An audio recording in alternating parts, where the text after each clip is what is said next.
আসসালামু আলাইকুম। Hello everyone, আমি doctor Mohammad Mushfiqur Rahman one smile ডেন্টালের তরফ থেকে আপনাদের সামনে কিছু মোস্ট কমন ডেন্টাল কোশ্চেন যারা আমাদেরকে শুনে থাকতে হয় সেগুলোর আজকে ব্যাখ্যা দেব।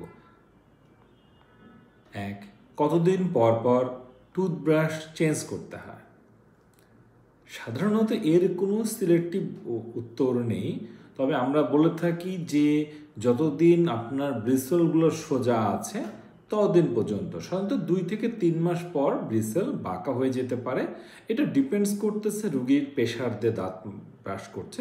সাধারণত আমরা ব্রাশ সফট ইউজ করতে বলি, সো যেন খুব প্রেশার না দেওয়া হয়।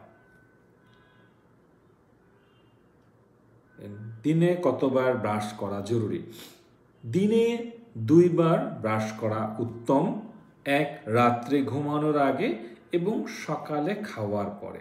এই সময়গুলো আমরা লং টাইম না খেয়ে থাকি, আমাদের মুখে ক্যারিজ ক্ষয়রোগ বাড়ার সম্ভাবনা বেড়ে যায়।